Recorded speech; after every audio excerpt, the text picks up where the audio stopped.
All right, good morning, guys. I'm actually long the NASDAQ and crude right now. I was thinking NASDAQ had done a triangle right here. It's a quite perfect little triangle right down to here. So I was thinking, well, this is probably the E wave low right here, right there. And it's likely going to be working up off of this. So I went ahead and bought it. It doesn't quite look as nice right here. Hang on a second. So this is a typical triangle. A B, C down, A, B, C up.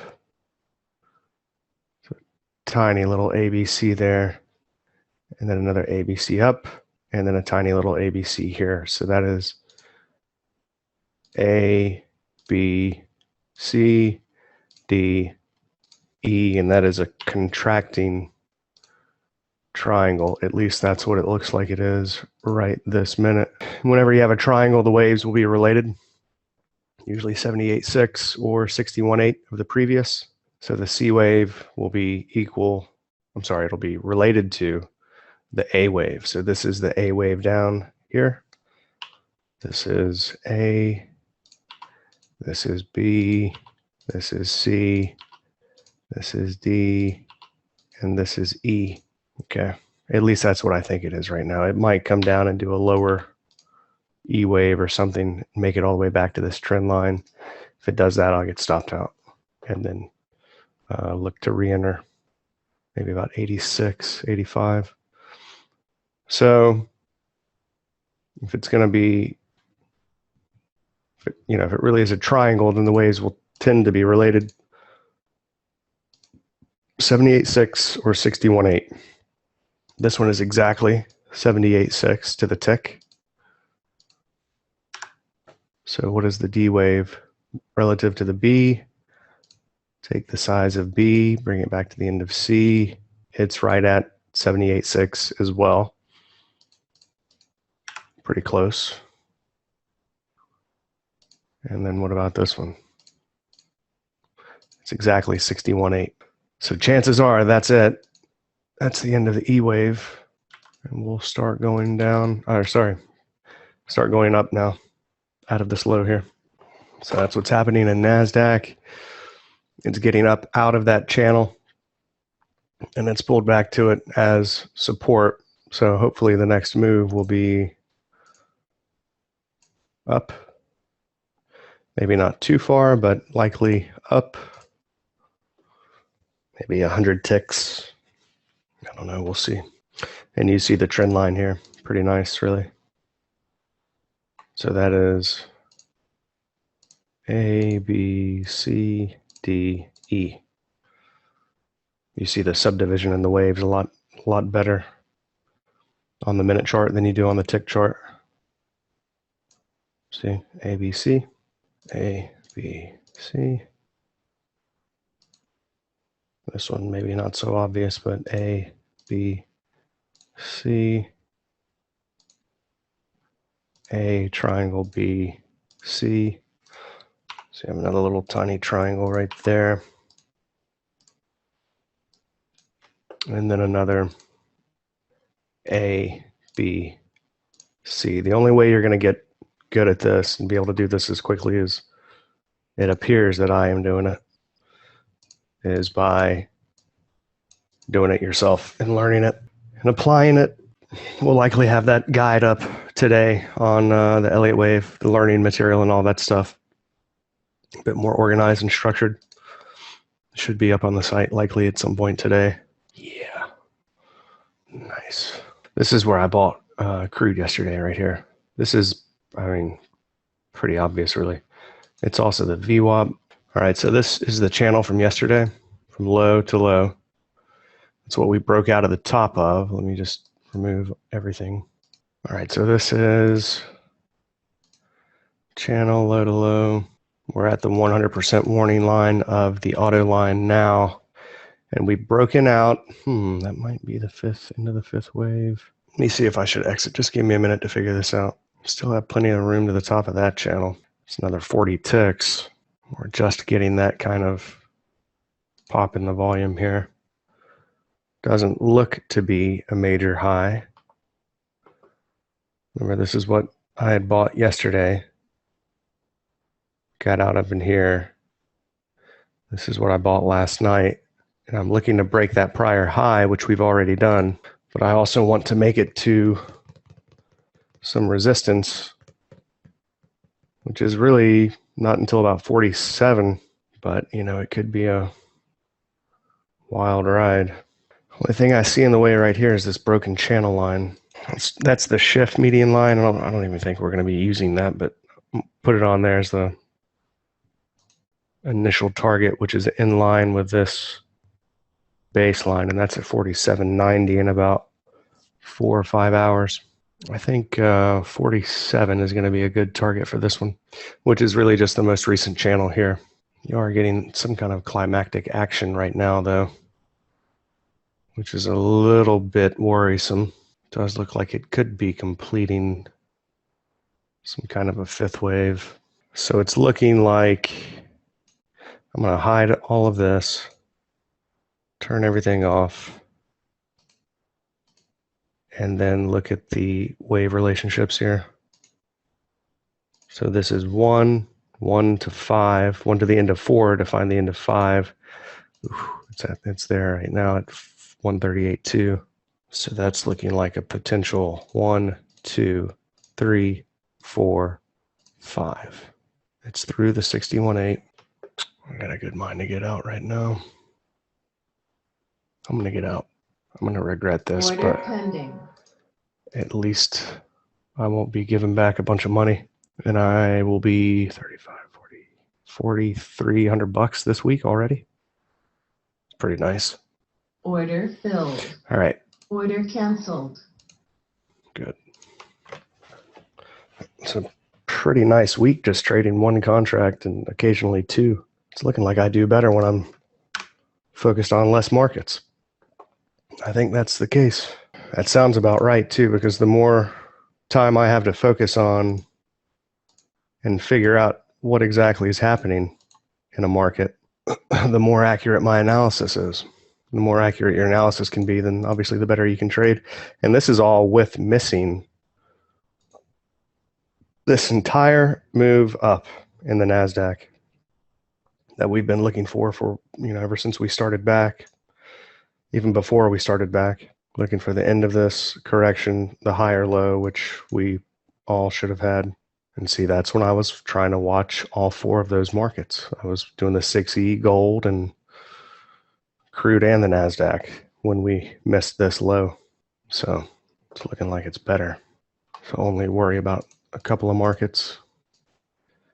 I mean, until we get into a position where, it's looking like nothing is going to be setting up for a little while, then we may switch to something else for a couple of days. But as long as it's looking pretty clear, which it has been in both crude and the NASDAQ, should be better off with just a couple of markets. I'm going to go ahead and tighten this up. This should be in a third wave now, moving up. So this should be 1, 2, and now, whoops, 3 and 4. Yeah, so we should be breaking out of the top of this channel here, starting to move. I want to get at least up into 85.15. Yeah, it's only like 3 to 1.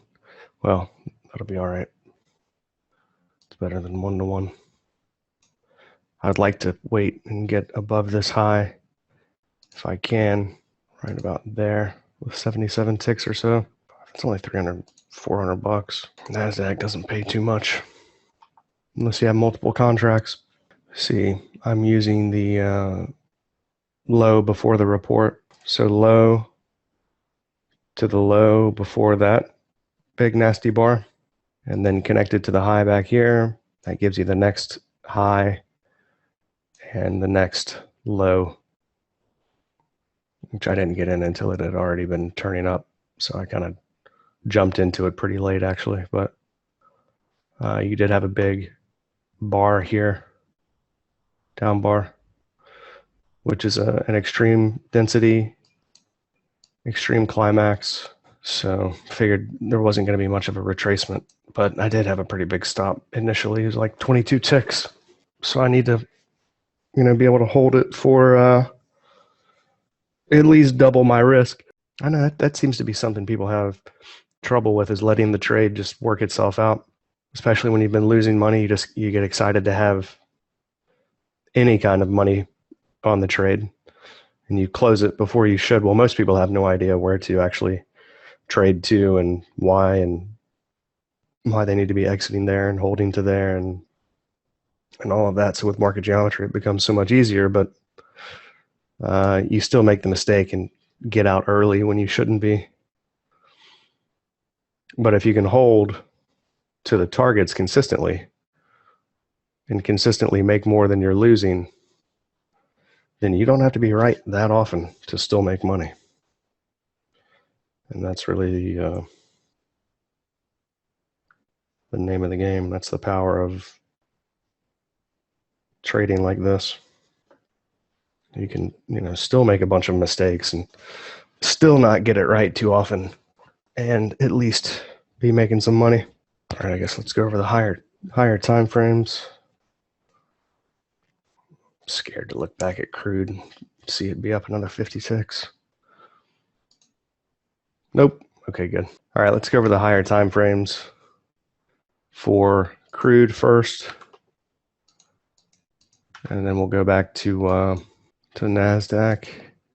This is where I was hoping that the fifth wave would extend here. This could very well be a 1, 2, 1, 2, and now we go into a massive move to the upside. I think that's probably what's going to happen, and I'm just going to watch it go without me. But if we can get a decent retracement here now, then I may get back into this. I only had about a 12-tick stop on it. I can attempt to re-enter on a very small correction, so it doesn't have to be the typical type of entry that I would take if I'm actually getting back into a trade. So one that I might take would be just simply, if I exited at or near the high and I want to get back into it and go long, then I can do that down in here off of that lower median line or off of this channel line, or both, which it looks like it's both. So 46.50 might be the re-entry. Last down sloping channel we had was right here. We broke out of that, pulled back to it, right into some just picture perfect areas. That's where I bought, was it night before last? And then we break above the last down sloping line. We pulled back to it. It's a tiny little kiss goodbye, but it is a kiss goodbye all the same. And it is moving up out of that. We've broken the prior high. Looks like we found some resistance here. So maybe we'll get some kind of a pullback. It looks like the fifth wave could be completed here, or this could just be a 1, 2, and now we're in 3 of 5 that will go up to here, and then 4, and then 5 of 5. And then we'll have a likely major swing high that could produce another, maybe not anything nearly as big as this, but could produce something, along the lines of this. Correction back down. We'll have to figure that out when we get there, but for right now, that's pretty nice. Yeah, so really the only and the next major resistance that we have is right there, like 47.30, which is about 47 on the minute chart. Oh no, it's not. It's the same price. It's a 47.30 here, 47.40. So between 30 and 50. So this little correction here, I mean, this is a picture perfect little correction. I had my limit order sitting in there trying to judge at what price all of this would be coming together in the future. And I put it just a few ticks higher than that. Everything comes together right there at about 80 something, 82, 83. and the low was at 80, and I got in right here at like 87. No, at 90. Right at 90, right here on the median line. So that's that symmetrical move. You've got, if I draw this with the ABC, see the 100 fib intersects right there perfectly. That's that typical kind of symmetrical A, B, C. This was the first spot that I was looking at, actually, right here. So that's the first possible area of resistance. That's where I would have wanted to hold to, and probably could have, but just in case, I went ahead and got out right there. Yeah, I guess just shy of 4 grand, actually. Do you see signals for bullish, bearish reverse divergences, whether the dominant trend is continuing? No, you can if you want. You can turn those on if you want. I don't use the hidden divergence at all. The logic of it doesn't make any sense to me. I added that because a couple hundred people asked for it. The logic of the hidden divergence doesn't jive with my brain. The only way that I use momentum is to find where price is slowing down. For a lot of these corrections on the operative time frame, of course, you're not going to have divergence. Rarely will you have divergence unless you're, talking about a correction on the 5-minute chart that's maybe 50 or 60 bars wide, and it's a series of overlapping waves. Then you may have momentum divergence, but to enter a trade just because it has hidden divergence, I can't justify that. It doesn't make it's essentially just like the oscillator is resetting, and it's now in an oversold condition for a potential long, or an overbought condition for a potential short. The fact that it's hidden divergence it's just telling you that the previous low was not overbought or oversold, and now this low is.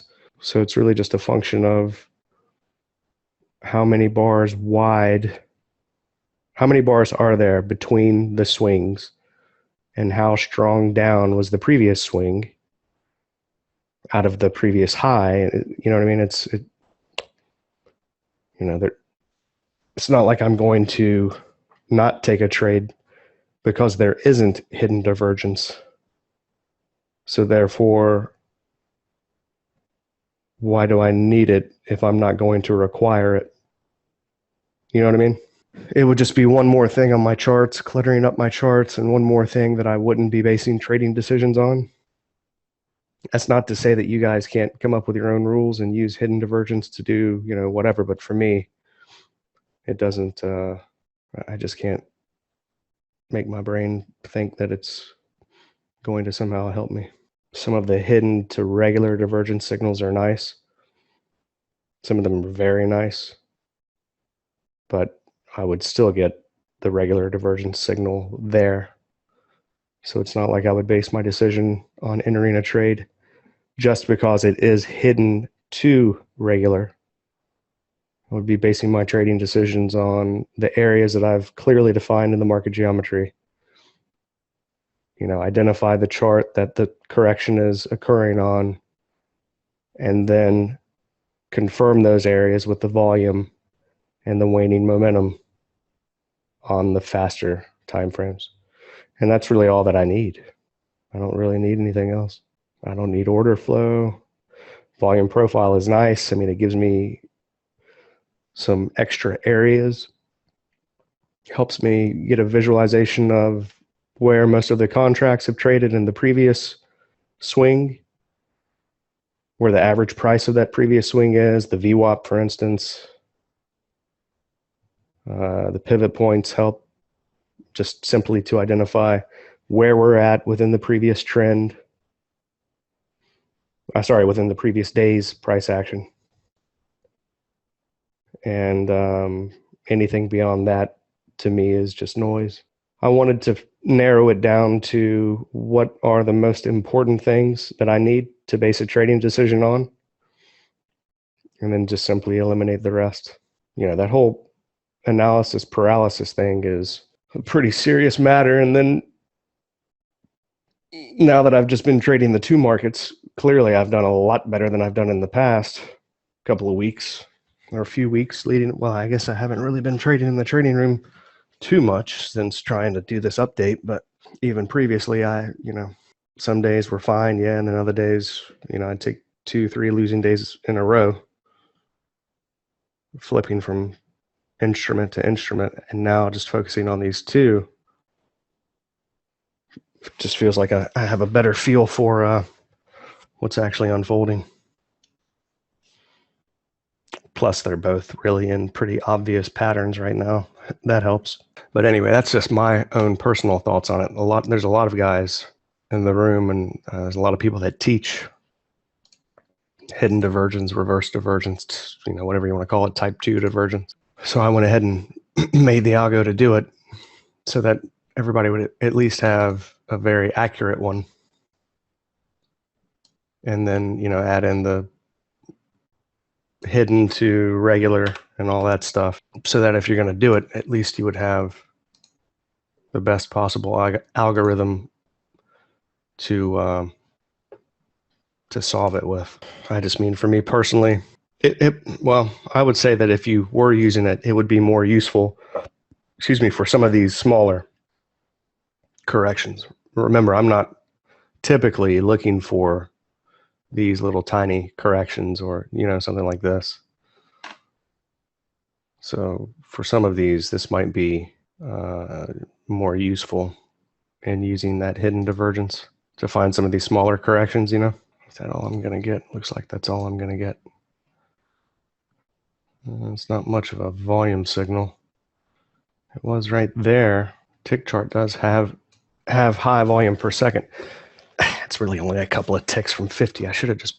Order pending. Again, up to 2. If it comes back to 51, then my stop will be about 47, 48. Just want to see if I can't catch this next 30 tick move. Get up above $1,000 and then probably just be done for the day. Order filled. But yeah, you can turn that on here. We'll have to do another, whoops. Honestly, guys, the training materials, the documentation is not up to snuff at all quite yet, but it will be here. What is hopefully definitely by the end of the month, hopefully by the end of next week. And then once it is, it'll be a lot easier to learn the ins and outs of the different properties lists here, to be able to finagle the indicators.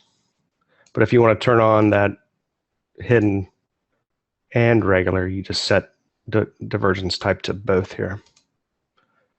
And then that'll show both. And see, this is what I mean. This is a hidden to regular. So maybe that's what you would find useful for getting into some of these corrective, maybe less than 1 hour corrections or 1 to 2 hour corrections. That was a little tricky right there. What's 48? I'm going to get into one right here with a stop just below that. Order pending. Order pending. That's probably the low right here, though. Order filled. All right, I'll take a 10 tick stop on this. Order filled. That was that. So if that is the end of the fifth wave, then we're likely going to be going at least back to 50. Yeah, I don't know. This might just be a little bit of a kind of a head fake, get people to think it's going to be going down today, and then stop on a dime right here, probably, and turn all the way back up. So this is just a slight break of the prior low. This could be, maybe, hopefully we'll get one more push down to 22. I'll buy off of 22 if it sets up right. But this could very well be an A, B, C expanded flat, and then we could just simply have 1, 2 of 5, and then get that extended move for the fifth wave, which is what I was expecting we would get to get up to 47.30, and that would at least do that if this is what's happening. excuse me, probably getting much further than 4730, but this could be the little psych everybody out of their longs and then take it back up. You see the big buying climax, or sorry, the big selling climax on the 2 minute, and right into that lower median line right here, right where that lower median line intersects. It's the first auto line of the channel. All right, NASDAQ is up above the, that's great. Lose a couple $100, make 400 back. This is probably the third wave here. I don't know if I even want to hold through the open. The open might give the giant push that I want, but we're getting that buying climax followed by a churn bar right now. Order pending. Order filled. I'm going to go ahead and get out. Order canceled. 1,000 even. That's not too common. Yeah, so this is what's happening on the 20 minute. Excuse me, it may not be the high, but it's at least looking like it could be. So I'll take the money and run, be done with it. Probably going to get up into this 29 area though at some point today. But anyway, we did the bare minimum of breaking the prior high, and now you've got the big buying climax followed by a pretty fat churn bar there right into, this is the area that I was looking at, that down sloping, or sorry, that up sloping upper median line. Still about 10 ticks from it, but it's pretty close. And then to see that big buying climax followed by a churn bar on the 20 minute after a nice little pop, and then NASDAQ before the open, I'll just be happy with what I got. Although I won't be happy when I see it run up about another 200 ticks. But that's just the name of the game. Yeah, it's got plenty of room. Plenty of room to go. We're really just getting outside of that channel now. So, you know, we might just, this might just be the very beginning of what could go into a completely vertical move to the upside. And I have missed all of this. Well, most of it anyway. 800 something ticks. Okay, crude dropped to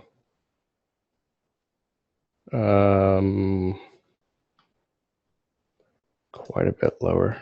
It's back to the trend line here. So if that's a fourth wave, then it's definitely a sharp, super sharp correction.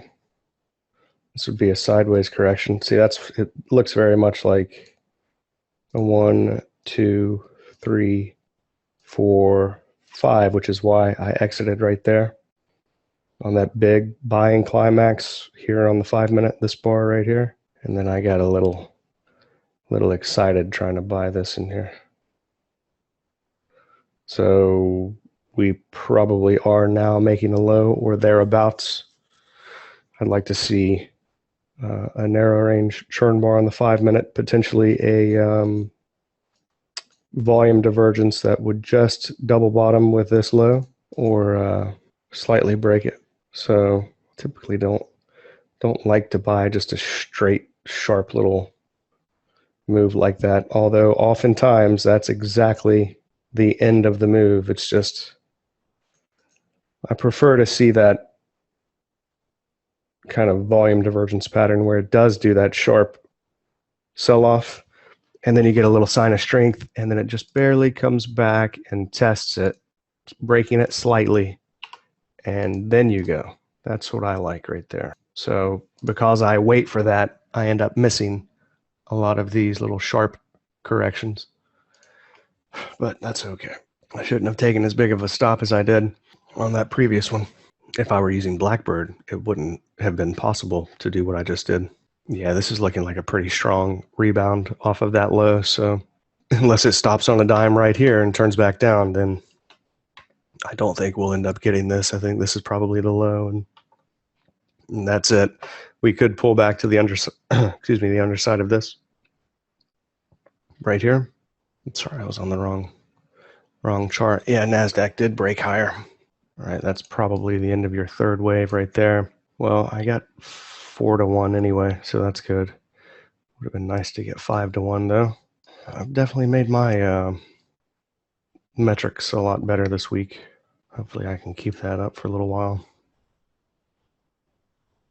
All right, so this is definitely an extended third wave. Yeah, sure would be nice to see a fourth come all the way back to here, but that is looking like it's probably not going to happen. It's looking like we're going to get one of those runaway moves, maybe right at the open in half an hour, but in half an hour, you know, we might be up in here. We definitely are at resistance now, but you do have a buying climax, extreme spike in the volume, but it's looking pretty strong at the moment. Yeah, I don't know what to think about crude. Maybe we can come back down to 85, but you know, it pulled straight down into the same lower median line that we found support on last night or this morning early, and the trend line there, Rev, from the low to the low. So next move is probably up, unless or until we break this low. Be expecting higher prices in crude. We got to go over these higher time frames at some point here. I mean, basically everything suggests higher prices in both NASDAQ and crude, so it's really not a whole lot to talk about. But for the sake of explaining my thought process, we'll go ahead and go through the higher time frames. Let's do crude first, as it's likely the next one to set up. NASDAQ is clearly at a high, so there's not much you can do with it unless you're thinking about selling, which if you are, then I think you're crazy. But it does have a big buying climax followed by a churn bar at an area of resistance. If I hadn't have exited right here where I did, if I hadn't have exited, yeah, my grammar's all messed up. If I hadn't have exited here, right in here, then I would definitely be exiting right there. Big buying climax followed by a churn bar and at an area of resistance. There's your perfect triangle. So that's why I bought that. That's not the typical looking correction. I wouldn't say that they're rare, but they tend to show up in very strong trends. And these are the ones that I used to miss a lot when I was first putting all these methods together. I would watch these triangles unfold and then not realize that, oh, wait a second, that's a triangle. And I completely missed it because I was looking for the big C wave down. So it took me a while to spot these in real time. So it's probably going to take you guys a while to spot those in real time. But that's what pattern, that's what trading is all about. Pattern recognition. Don't let anybody fool you otherwise. It's not about, 1, 2, 3. Oscillator does this, and moving average does that, and the bar crosses this, and this moving average crosses this moving average.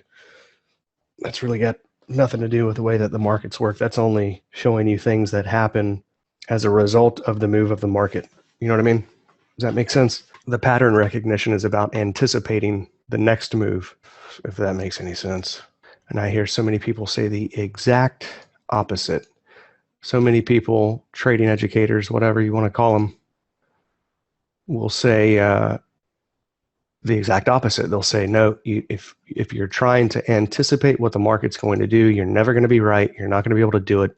You can't forecast. You can't possibly know what the market's going to do.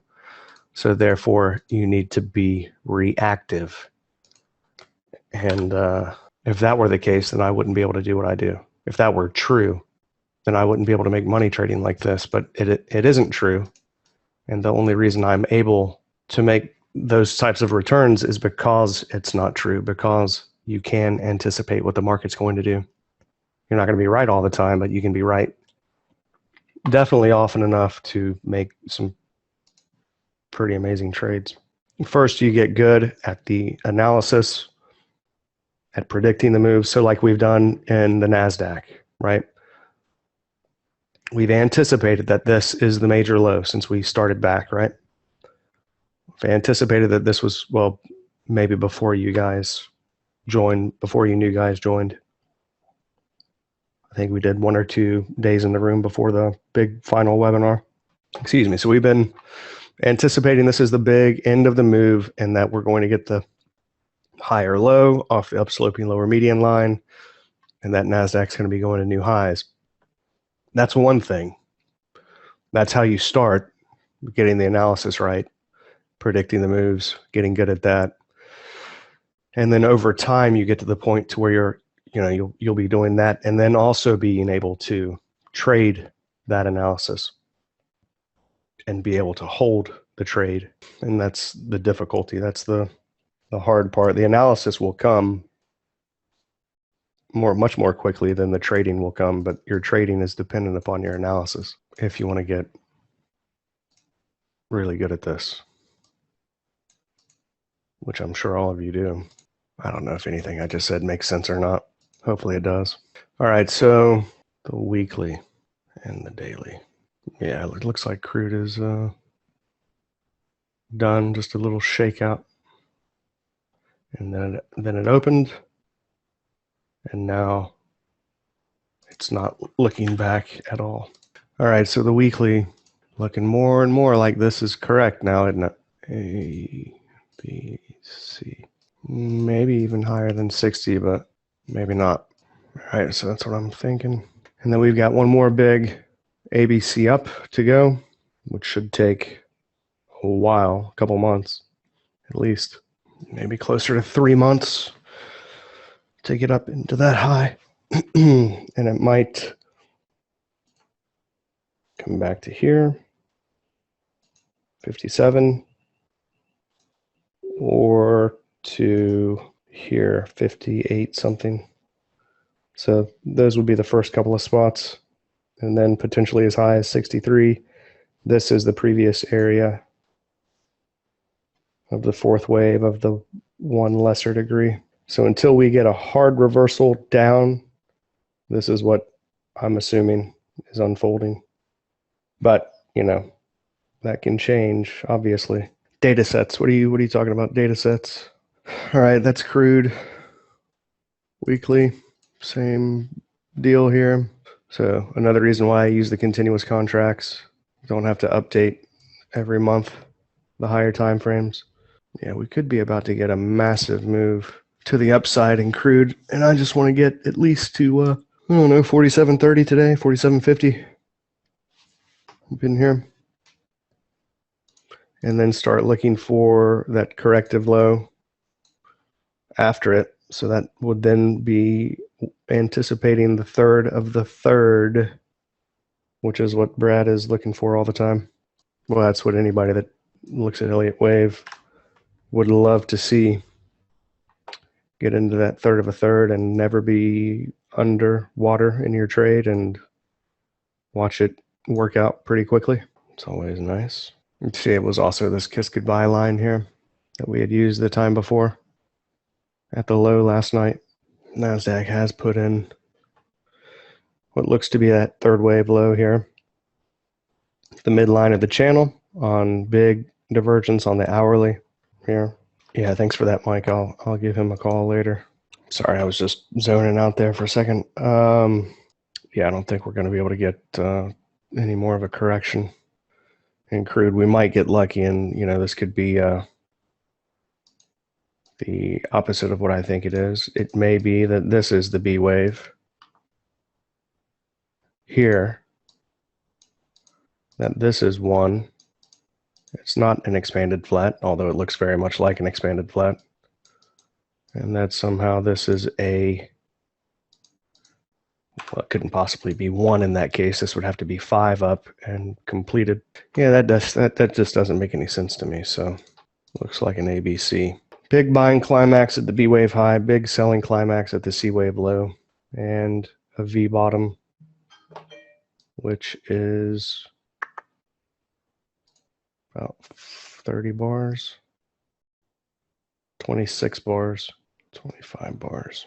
I'm tempted to go and look at something else now. Yeah, that's probably it. I think I have my mic muted. I'm saying this is probably the end of a fourth wave low. It's back into the previous swing high from last early yesterday morning. So we've broken out of a high, pulled back to it. What's going on, Dan? What's shaking? I got long. It looks like a VWAP trade to me, so I got long, got in and on scalp, and I'm holding for new highs right now. NASDAQ or ES? Yes. We only put in 8 points of RTH range yesterday, which is 32 ticks ES. So it's going to be my best bet is Pretty big move. no overlapping the higher small move. Nothing. It's like where your 5 is. That's not that a lot. That's not a lot of ticks. No, more on the NASDAQ, but does it look like a triangle yesterday too in the ES? Yeah, it was Contracting. it was just overlapping the higher value. Really, the low of the day was put in the C period, which is an hour and a half into the session. So we might get a strong breakout today. That's what I'm hoping for, but So it didn't break the high from 2 days ago for you? no, it didn't. We're still right now. We're 3 points away from the all-time high, but we could have one of those crazy strong Fridays. Yeah, the issue's all where it breaks out, but it doesn't look like it's breaking out hard but it makes the move over the whole course of the 6-hour session. So I don't know. it's weird. It gaps up, but all the issues are taking down. Or maybe they're just taking down directly from the open. Everything probably gapped up and then started retracing down. Just looking at the tick. Yeah. It's so funny. ES is going straight up and NASDAQ is just sitting here. Order pending. Order pending. I missed it. I'm not chasing this thing. This might be... Order canceled. I might be wrong about this anyway. It's a pretty tiny little move, and we don't really have much of anything confirming the low. I mean, you did here on the tick chart. You had the very fast and high volume coming in here. My ES pullback occurred 2 minutes after the open, which is a crummy time to. Yeah, not super easy to do, but you bought it at the low? Yeah. Target filled. I got one left. Nice. You get up to 40.50 anyway, or 24.50. Hey, Dan, what's up? It's Brad. Hey. Last day. Are you freaking out? Well, I was hoping to sail off in the sunset, but I've kind of found a major defect in my stuff last night late. So today's going to be very interesting. I've got like another hour or so before the fun begins, but thought I'd check in here. Does that mean you'll be not leaving tomorrow? No, there's no choice. It's a contract HR thing. I have to ship the laptop at like 6 to 7:30. UPS store closes at 7:30, so it's going. It doesn't matter. So there's a major bug. Yeah, but in the good news, I'll get like the top developer probably working on it, which means it'll be, solved the right way quickly, rather than working with lower level guys and taking 2 weeks, like normal. So we'll see. What's the latest? I haven't been in the room for the last 2 weeks, basically. I saw there's an update today. Dan has been killing it with $1,000 average winning trades. Yeah. Literally Yeah. $1,000 average winning trades. Yeah. Isn't that right? About $1,000 every time he gets a winning trade. Pretty much. He's scaring me because every time he turns around, he's trying to give it back. Stop doing that. You got a great day of trading. Go fishing or something. Yeah, let me close this room down and get out of here. Y'all have fun. Yeah, you got the lake right there. The update.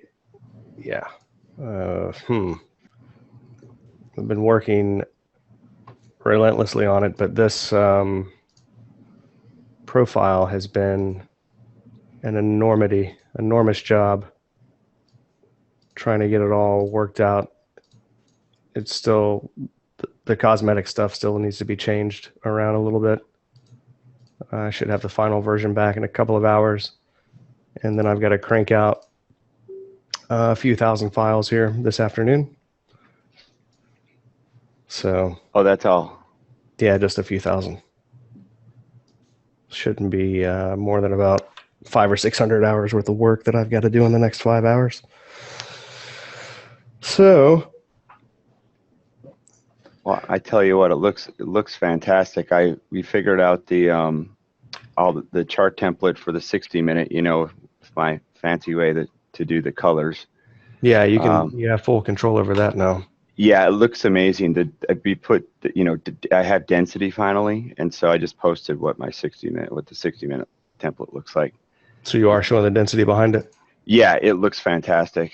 Looks even better on bonds because there's more density than the Euro here in this example. But yeah, good. I like where you got the toolbar at, Brad. That looks good. yeah, well, there's always that dead space in the chart Yeah. trader, and what's even more amazing is Yeah, that is good. you can obviously snuck in that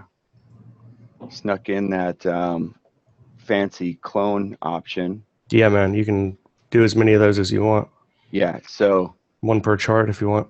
so if you have how many monitors wide, you can put it on every one. You're going to have your chart trader open anyway, and you're right on. If you have multiple charts on a monitor, the one on the right you use as a chart trader, and you'll always have that dead space there, even if you have Blackbird running, right? Yeah, exactly. So it's perfect. Nice. CL is probably going to be your next big setup as far as a third of a third if it's going to happen. Yeah, I only caught wind of that a little bit in the last couple of days. Happened to catch some analysis on EWT. It looked like it was ready to take off north, though. Yeah.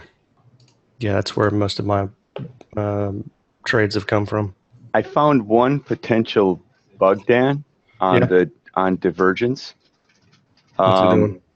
Well, it was weird. I got the chart template set up, and then I started right clicking on it within the Divergence Pro indicator, and when you can set the defaults, right? You right click true, or right click select it, right click, and I did it very fast. It's possible that I flipped some settings to false or something, but then all of a sudden there were horizontal lines across. I didn't have any horizontal lines going on Div Pro on the actual panel 3. Then all of a sudden 5 small individual lines showed up, and then the 2 big blue lines appeared like you show on your chart right now. And the sub panel or the price panel? Sub panel. Panel 3. And they weren't connected to the indicator? Well, they just appeared out of nowhere, and I think it was because I went through and started setting things as default, and then I went back and we tried turning off what we could, went through all the indicators, went through your, I pulled up your template and took huge giant vertical pictures of all the settings and went through each one. We went through each one trying to see what could be different. And so the bottom line is, what controls the midline? The only one I have left, if you look at the chart I posted in the chat room, there's the 0 line, the midline. And so do you have a midline setting in the Div Pro? Yeah, I haven't you want to turn them off? I turned it off, and it's not going away. Oh, it's inside of the indicator. Yeah, inside of the indicator. Check it out. Watch. So the lines are adopted, or whatever you want to call it, from the oscillator that you're using here. Okay, so if you're using the balance momentum, you open it up, you've got the 0 line right here. So you probably have this one set to white. So just set it to transparent. Oh, you sneaky. Okay. Yeah. So this will build. I got it. Yeah, it's a dynamic properties list, which is not supposed to be possible with Ninja. You know. Yeah, I saw how obviously I added hidden, we added hidden and then removed it, and I saw panel 4 and 5 up Yeah. here, flip between those. So the properties here will show up dependent upon, whatever you bring into it. So if you brought in the MACD BB lines version 7, blah, blah, blah, whatever it is, there's like 100 plots and all of them are in here. So then it'll be a long list, and you'll have to turn on and off or set to transparent or whatever, change the widths and all that. If you want your line a little bit wider here, then you set this width to 2. Okay. Got it. Yep. Just got it. So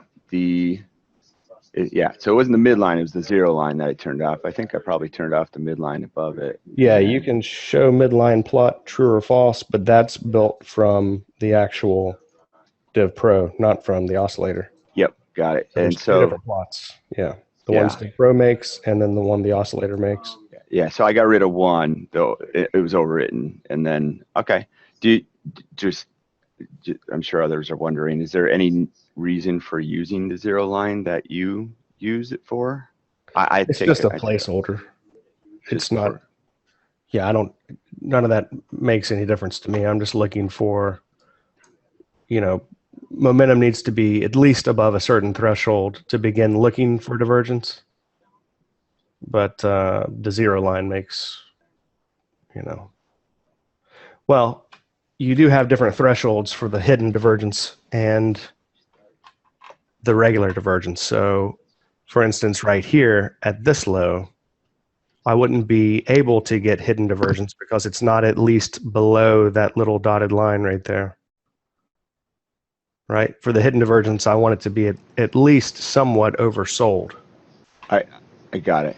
Yeah. So you do have thresholds.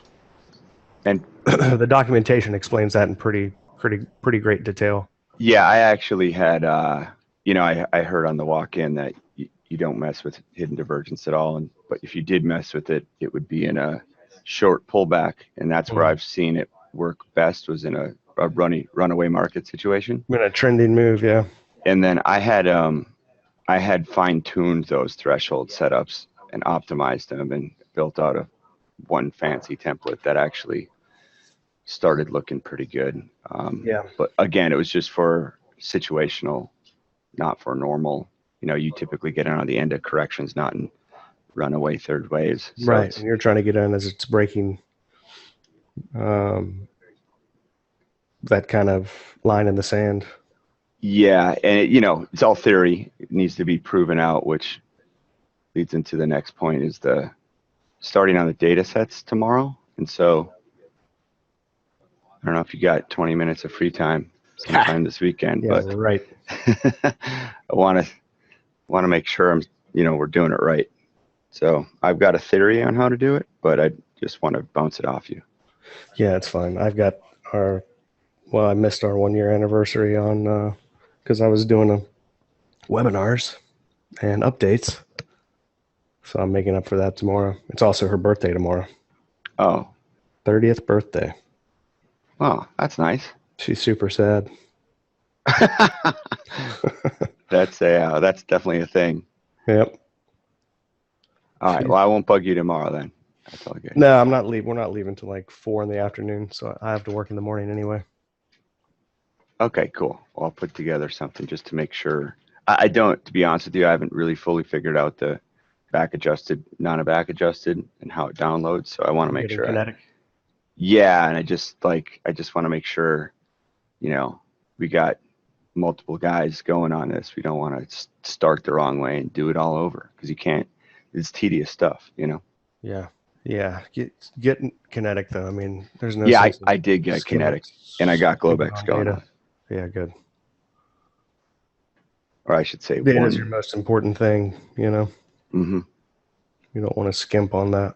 It's worth $50 a month or $60 a month to have knowingly accurate areas, not have to worry about bars missing and chunks of data missing. Well, you need to get it if you want to have continuous anyway. if you want to, if a guy uses EWT and they, with bonds, they'll use TLT and you could synchronize the counts. Same goes for gold, GLD, GDX. I mean, you can only get that data with Kinetic. You can't easily get it with CQG, I don't think. Could be wrong, but at least not through AMP. You're talking indexes? ETFs. Yeah. Yeah, I think CQG is purely futures. Yeah, at least it is through AMP anyway. TLT is the same thing as RZN, No, it's actually the ZB? it's actually bonds, It's a but it combo of the 20 and the 30 year. yeah, it's a It's in hybrid between the thing. 20 and 30 year, but it looks the same overall. I think it looks a little more like ZB than ZN, or the 20 year, which is 20 year. I don't know. The 10 and the 30, you mean? Is there a 20? Is there a 20? I thought the TLT was the 20. I don't know if it actually had a hybrid of 30 in I it. don't But know. again, I'm not as familiar with the ETFs. I just know that when Xenia posts them in the room, it's really good to play off each other. And she also does like LQD and a couple of the others. There's actually, I think there's 4 ETFs that she synchronizes with bonds and notes. So you could potentially have 5 or 6 good charts to synchronize. I think you don't need more than really 4, but kind of like we do with the indices when you try to see if they're all in the same count or moving. If it's a market move. Does she get paid at that place, or is she just one of the members that posts stuff? Oh no, she definitely gets paid. I wonder how he finds these people. Are they just people that subscribe and then start posting, and then he figures out that they're pretty good, so he hires them? I know definitely some people do that. Maybe most people come along that way lately, but I don't know if it started that way. Yeah. Probably started with like 5 of them. Yeah, exactly. I mean, he was working for EWI first, so he probably knew a bunch of good people bouncing ideas off him and say, let's go start a thing. And then he started to hate Prector, I guess, and moved off on his own. Yeah, well, I think it had to do with the big Prector being wrong. well, and just not changing up, sticking to one and dictating the synchronization across all of his guys. Yeah. Not letting anybody have their own free thought. Yeah, exactly. That's probably the only reason why, like, Kennedy and that Martin guy, or Martin, whatever, are still there, because they're doing, other markets, futures and currencies and the other world markets. Yeah, like I said, I think that Tom Prindivil guy that does the intraday cash market is, in my opinion, the best. He does something that he called the fib matrix, which he drew fib extensions and retracements across multiple different swing points, and it created a matrix. Well, it's exactly like it's like Carolyn Burrud, the whole Fibonacci confluence stuff. Exactly. And then he was just really good at the art form with that. And then he had like 3 different oscillators, RSI, and a couple of funky ones pulled into Ensign. And he just got really good at reading those with figuring out what the wave counts were. And his counts were consistently, well, first of all, they're delivered intraday. So you're getting them every hour or when things change versus once every couple of days. So that, you're going to be better, It's the fastest way to learn. I'm going to sign back up for that here shortly once I get all this templates and everything done and everything calms down a little bit. With EWT at EWI? EWI intraday stuff, just to kind of show before and after every day to help people learn Elliott Wave, I guess. Yeah, the reason why I stopped following Printable, I mean, I would talk to this guy often in the afternoons, just like we'd talk for like 2 hours, and he'd be like posting his analysis, and but it's on the cash markets, it's not on futures, and I wanted to trade futures, so you have to do the math, and just got to be more than there's just a lot of screwing around involved with that. Yeah, I was maybe just going to focus on the 6E and crude. Yeah, As their far crew as- guy I think is pretty good, right? They're a little Yeah. bit more higher time frame, but he's usually, I heard he's pretty good. I saw him, followed him for like a month or here and there. Or, they have their free week. Yeah, and I may not totally agree with them all the time, but at least it'll help people understand how it's applied, and how to learn it, how to do alternate counts and all that stuff, rather than just watching one person do it all the time. See it from a couple of different perspectives, and then maybe some of my counts will be corrected sometimes, and then I'll show different alternates from his counts. And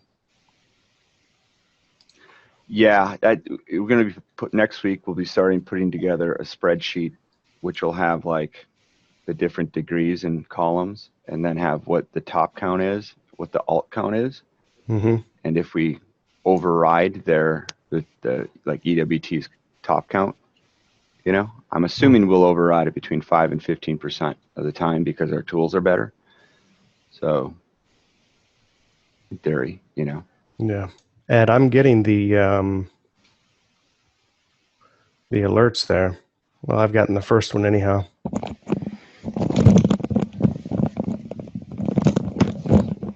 There she is. Hidden divergence setup. Yeah, you made it to 50, so you got filled, Mike. Nice. Yeah, NASDAQ didn't make it to a new high, though. Yeah, I'm out of the trade. 4.5 points is good considering yesterday's high to low was 8 points, so 4.5 is good enough. Yeah. Nice. It's right to 50. I'm probably going to end a little bit early. Excuse me, a little bit early today, guys, so I can get as much done as I can. I'm going to release whatever we have done by the time that we do the webinar on it today. The main things that are done are the new profile. It's going to be much more intuitive now and easier to use. It's basically completely redesigned. We're adding in the developing volume clusters as well. So this would be the developing value area. Something's wrong with this thing. Yeah, there's a bug here. So that's the developing value area, but then we're also going to have the developing volume cluster, which is a much tighter area. And then the profile per bar, which is looking at showing you the point of control of each bar and also the volume cluster of each bar. I left the point of control separate from the cluster. I think we'll add in an option to make it, make sure they're together, but sometimes when they're opposite, you get a little bit more information. So the highest volume of this bar at the high was down here at the close, but the highest concentration of volume was at the high. So a lot of times at major highs or lows, you'll get a huge amount of volume come in right at the end of the move, like down here. Point of control at the low there, point of control here at the low. And it just looks a lot nicer too. You can change the colors, do whatever, but the opacity, now you can show the VWAP and the profile or just the VWAP. And then you can also show the lines of the VWAP. Some of this needs to be fixed a little bit. The buttons need to be fixed. And if you're just showing the VWAP, then you can also show the developing volume point of control, the volume cluster, the value area together with the VWAP independently. And then the labels. I think we're going to try to put the labels into the price axis instead of on top. So still have to work out a couple of things, but that's going to be the major update. It's a huge amount of work to get this thing right. It's massive amount of code. And then the import-export system, a bunch of different bugs that we found are sorted out. And then the new reader system, so that Bloodhound will now never be disconnected. And it will update with any change to the chart. So if you change the period or type of the chart, it will update inside of Bloodhound along with that change to the chart. So it's a pretty big update, but maybe not too much stuff that's visual other than the profile. And then new workspaces and chart templates and the Bloodhound templates. I won't be able to release the Blackbird templates today. That'll be next Friday. There's not enough hours in the day for me to get it all done. And nobody else can do it. I mean, I can't have somebody else do this stuff. I have to do it personally. It's too complicated. Pretty intense stuff, really. So that's where we're at. All right, we're coming up on, nope, we have it. This is it. This is very likely the low right here. Order pending. Dang it. Sitting here with my mouth open. I'm not going to chase it. There's your big churn bar on the 1 minute, confirming that perfect symmetrical move here. See if we can't get one more little push.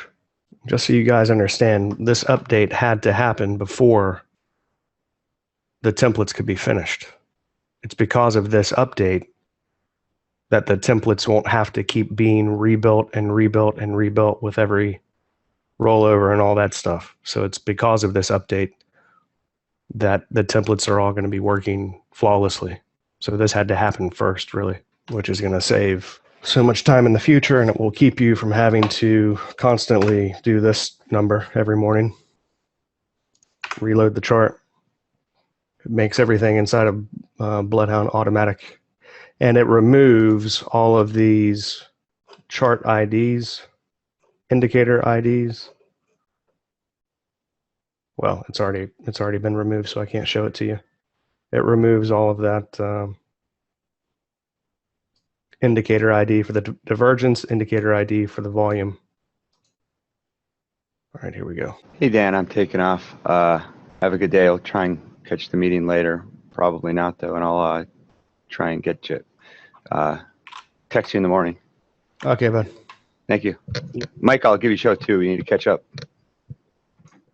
Say what now? Have a good day, guys. Okay. Gary, yeah, it's not going to be the BH reader. It's going to be just the indicator reader. And then you'll be able to read any of your own indicators, any other indicators. Current templates will be lost, yeah, but I'm remaking all of them, so they should have the same names. Dang it. Hidden divergence setup. Yeah, the templates will be lost. The only way that we could figure out how to do this before was to store an ID associated with each indicator and each chart.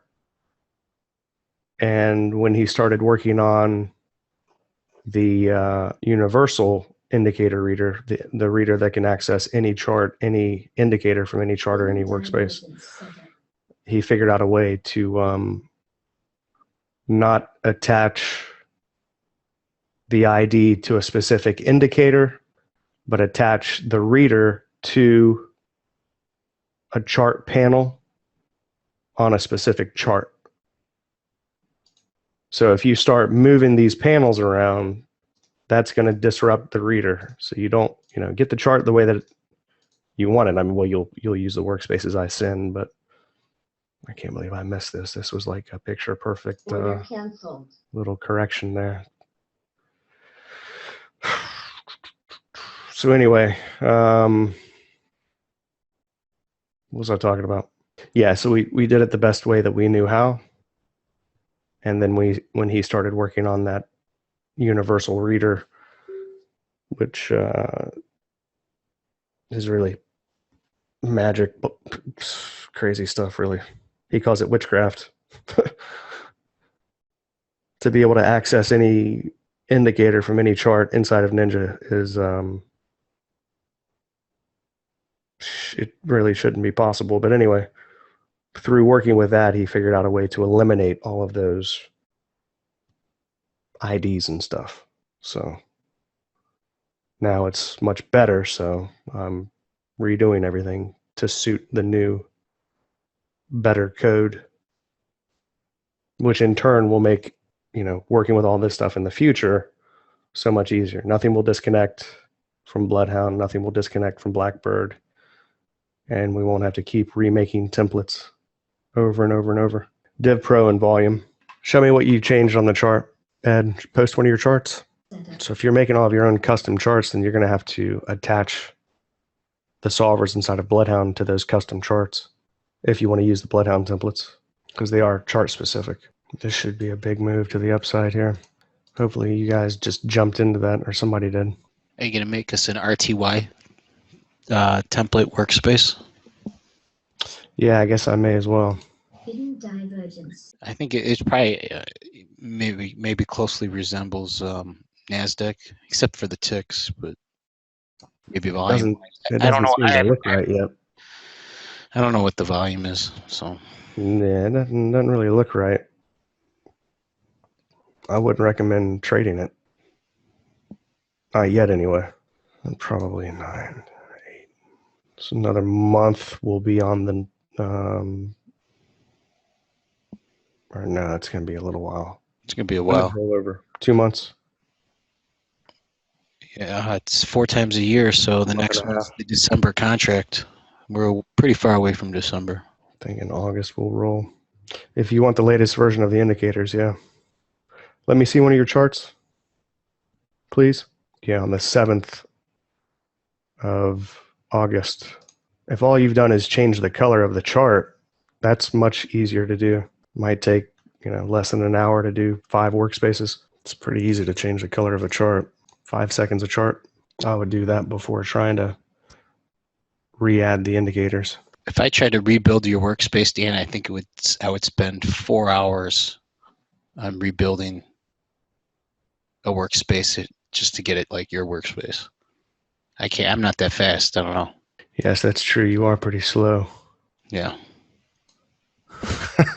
I trade the slow yes. I'm a slow guy. Yeah, well, your charts aren't like mine anyhow. So, yeah, you would have to rebuild the templates anyhow. You've got much more going on your charts, and they're in the different panels. You've got volume on the same panel, but you don't have the true momentum divergence. You've got that minimized. So that's on 2, 3, 4, panel 5 for you.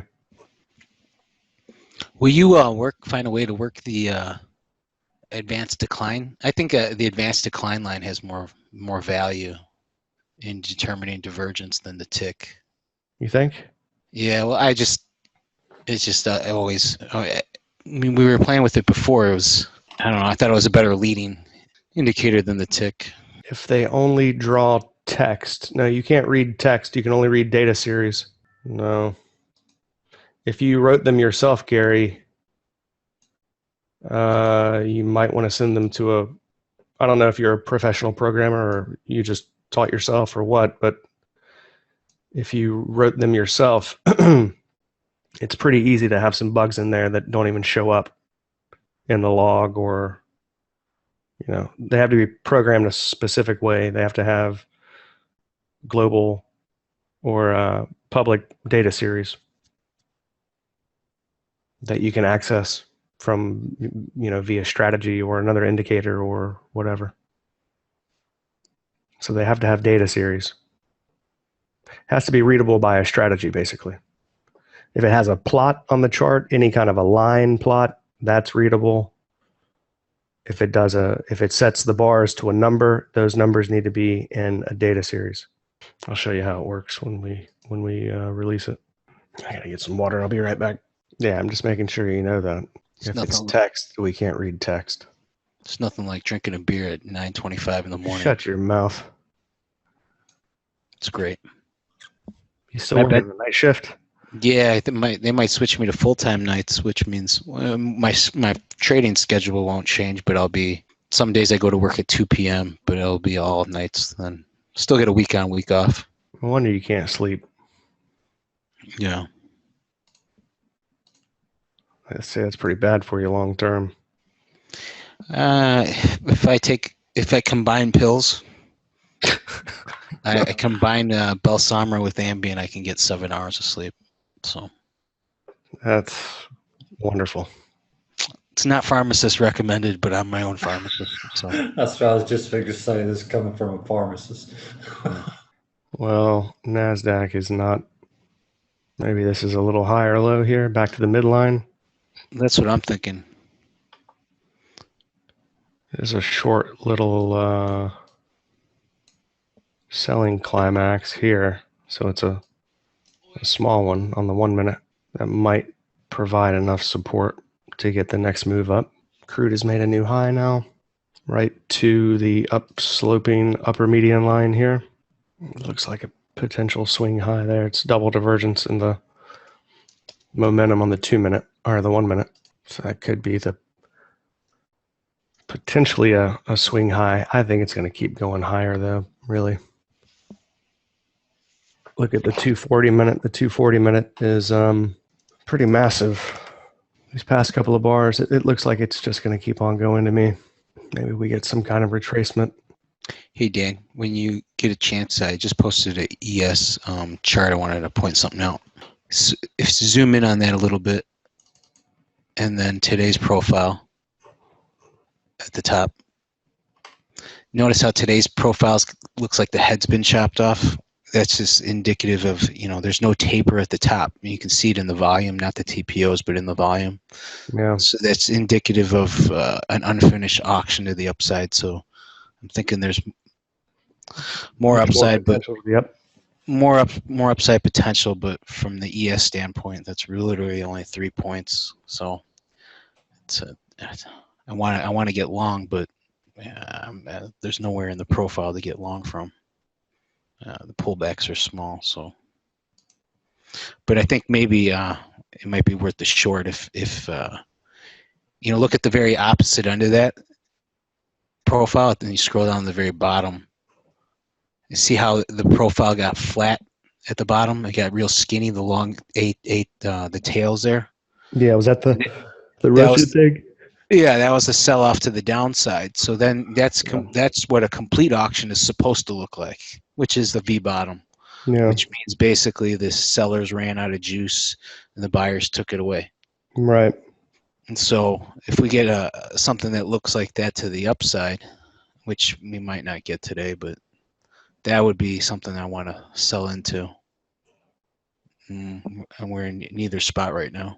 Sell into this gap, you mean, or all the way down? No, I mean, if we break the high and we get a profile where we get single prints that go up to the high, we blast off to the high and run 4 points in one direction, and then you see momentum weakness, that's something I want to short. Yeah, I think this thing is about to turn up here. Yeah, I think we'll get an all-time breakout. I mean, if the all-time breakout looks fast and furious, and then the momentum drains quickly, which I can, just look at the indicators and see the momentum on the tick fade with some divergence. That's something I want to short. But if we pop through that 2450 and it just kind of does the slow grind, and that's not something I want to short. Yeah. So. I'm thinking we do a higher low here, but it's looking weak for the moment. No, it's not holding there. And now you've got increased volume per second to the downside. Value area high of this move up. Well, let's do it right. Let's drag it back to the low. Yeah, it's actually much further down, but we're coming back into this high volume distribution here. I just want to see the apex of this triangle. It is right there. Oftentimes when you break out of a triangle, that next move is the final move, right? But if it is just the final move of a smaller wave, then you'll pull back into the previous fourth wave, which is the triangle, right into the apex of that triangle and find support. And typically, out of a triangle, you're going sideways for so long that the profile does get kind of fat right there. So we've got all that coming together just a little bit lower. The top of the trend line is coming in at 99, so 5,800 basically. If it doesn't do a higher low right this second. So you're saying if we break below the triangle, then that would be 5 complete waves? And then 4, 5, 4, and then a weak 5? Long 4, quick 5, then complete. What I'm saying is that this is likely the end of the third wave here, Oh, or the fifth of the third of the thirds. Let me mark the it out. fifth of a third. Fifth of the third of the third of the fifth of the 12th. I got you. So you're saying that could be the fifth of the third. It makes Yeah, perfect sense. No, I get you now. All right, here, let me kind of explain this a little bit. So this is 1, 2, 3, 4, 5. This is likely 1 and 2 and 3. So this is probably our 1, 2, 3. So we're likely looking for the end of that fourth, which will probably be just something pretty small. You know, this second wave wasn't very big. So it could just come right back into the apex of this triangle right in here, look like a breakout of this channel. Matter of fact, I'll update this channel now to that low. Hidden divergence setup. If you have a hard time selecting an object, Hidden divergence setup. click in the area, click, you know, where the object that you want to select. And if there are multiple objects around that area, your clicking will cycle through to the next one, you see? And then eventually you'll land on it. So we added like a cycle kind of a thing. If there's multiple objects in the same little tiny area, then just, you know, click into the area, click out of it, click into it, click out of it, click into it, click out of it, and it'll cycle through those objects. So this may just be like the A wave down here, and then we do a B wave back up, and then a C wave down into 90 or 92, 93, and then get that final move up, which will complete the big third wave up. And then we could go sideways for a little bit longer next week. So this will likely all transpire before the end of the day. And then on Monday, Tuesday, we should be able to find what will likely be a fourth wave low, and then trade up through the high back here. By then, the ES will probably be above all that. Yeah, the ES is 1 point away from all-time highs again. So 2 points away. By the way, the chart templates that you save now can be used for this update. So you can use the chart templates you have. You'll just have to update the Bloodhound templates if you're making custom charts. So I'm just going to use an old template just to show you. Gold 20-minute. This is what it does with the Bloodhound templates, the previous Bloodhound templates. But then it loads Divergences Pro and the Volume Analyst and everything else fine. It's just missing the chart or the indicator IDs. So the only thing that'll have to be updated are the solvers in Bloodhound, which literally take, well, for you, you won't have to load the indicator. You'll just have to switch out the chart up here. I'm actually having to load the indicator. 20-minute gold, 20-minute gold. You won't have to do any of this. You'll just have to change this out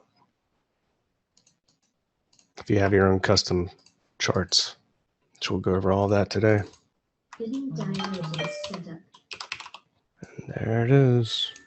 So for you, all you'll have to do is open this up, open up the solver, and then find the right chart and panel. You'll have to do that for 1, 2, 3, 4, 5 solvers per chart. So it'll probably take you 35 seconds, maybe 2.5 minutes of works maximum. 2.5 minutes per workspace. Yeah, all the chart templates will be fine. I'll remake them with probably a new name for the, well, maybe I won't have to actually. Chart template should be fine. And these guys are not errors. This is the way the indicator is programmed. We're programming it to run calculate on bar close false. So you cannot set it to calculate on bar close true. It's not meant to be run calculate on bar close true. It's meant to be run calculate on bar close false. So this is just telling you that it doesn't support calculate on bar close true, because it doesn't by definition. It's not performing any calculations. So it's not, it's just checking the value of a bar. If you want it to run calculate on bar close true, then you set Bloodhound to calculate on bar close true. Errors show up in yellow or red. Which one is it? Or both? Yeah, yellow. This is just information. Okay, we might have a low in crude here. First high or low. Hidden divergence. Order pending. Order pending. Let's see what it is here on the tick chart as well. Upsloping lower median line, channel, midline of the channel. Now you've got the churn on the tick chart. You've got the selling climax, high density selling climax on the 1 minute. This is, a tiny little high or low trade. This is a correction that's no more than, if it's a correction at all, it's like 67 bars on the 1 minute chart. So you would say it's a 1 minute setup. Okay, I got knocked out of that one. All right, I'm officially done for the day. Excuse me. Let's see. Hidden divergence setup. NASDAQ is now out of that little downsloping channel. It's not looking too strong just yet, but it might be here in a moment. It was a pretty nice little swing low. I'd still be holding it if I would have bought it there, which I tried to, but didn't get filled. I'm just not sure, not so sure it's going to go and make a new high. It might. I was thinking more like maybe lower high and then turn down into a C wave. I don't know why these people keep calling me trying to sell me a vacation. What in the world? I think Clint gave away your email for a $10 gift card. Probably. And then they turn around and sell that email for $5 a piece to like 30,000 people. That's right. What is happening in crude? What time is it? Well, guys, I'm going to go. I've got mucho work to do. Yeah, I don't know what's happening in crude here. It seems to be pretty weak. You could be making a high or low in here. The next real spot that you have is right where it's at right now, and then a little lower at the lower median line. But where it's at right now, you are getting churn bar on the 2 minute. It's a pretty nice looking little, well, it was for a second. Now it's extending, so no more. Yeah, it's dropping. That next area is coming up pretty quickly now. And you're there. That's it. That's the spot for the high or low. That's the lower median line right here. I would want to see some kind of confirmation. You do have a selling climax into that line, into that area. But, well, it's an extreme climax now, and it's moving up off of that line. Somebody's buying it here. Somebody is definitely buying that. I know who it is. But there are, Regular divergence. yeah, somebody's absorbing all that selling right there. It could be a low. Doesn't mean that this person isn't going to lose. It just means that for right now, somebody is absorbing all that selling. It may produce the next wave to the upside, Divergence setup. or it may just get knocked sideways for a little bit. Just, can't read the future, but it's at least an area for a high or low. Absolutely. A pretty nice one at that. You've got the trend line from low to low on the tick chart coming in there perfectly. And you've got the Order pending. you've got the lower median line. This will be the last trade of the day right here. If I lose this, I would have to be done anyhow. Order pending. Order filled. All right. So I'm going to leave it right there, guys. I have a tight stop. Really tight stop. All right. I got to get to work. Any questions before we go? See you, Dan. Thanks. See you, buddy. See you next week. Bye, guys. Okay. All right. Bye, everyone.